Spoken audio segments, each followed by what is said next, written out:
Okay, so picture this, a social activist, a guy whose entire mission is to help kids.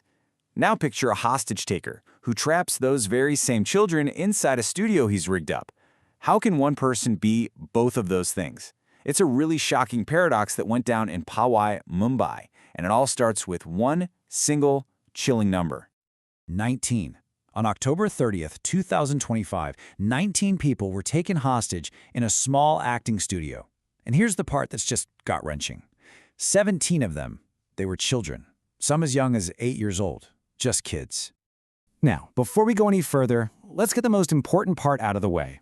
Everyone was rescued. A really fast police operation got every single hostage out completely unharmed. And because we know they're safe, we can now try to untangle the baffling mystery at the heart of this whole thing. So you've got to be asking, why? Why on earth would a so-called social activist do something like this? The man behind it all wasn't asking for money. Nope, he was demanding answers. And to even begin to understand that, we have to understand the man himself. So just who was Rohit Arya? Well, publicly, he was this dedicated filmmaker and social entrepreneur. But that identity just completely shatters when you put it next to what he did in his final moments. I mean, just look at this. The two sides of Rohit Arya are laid out plain as day. On one side, you have the guy who founded Project Let's Change for Kids. On the other, the man who used fake auditions to trap those same kids.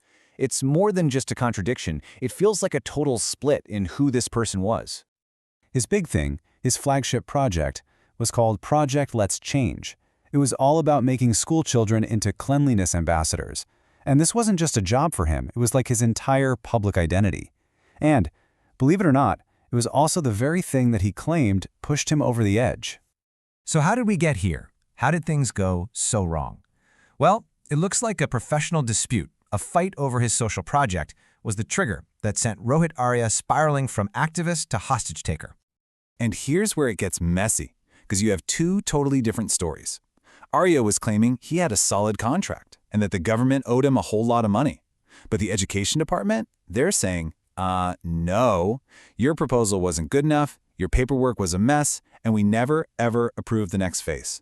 So he felt cheated, but they just saw it as a guy who didn't meet the requirements. And this quote from the man himself? Wow. Instead of suicide, I planned this.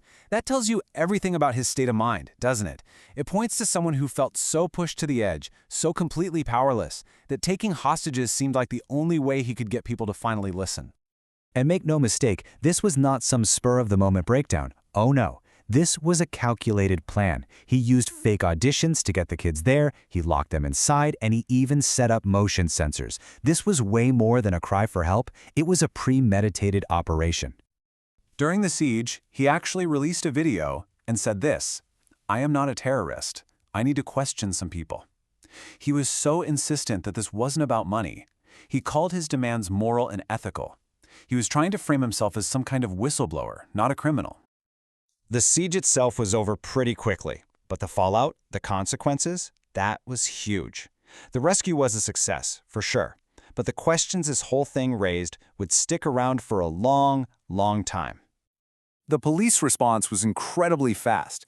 Parents started calling around 1:45 p.m. and the police were on it.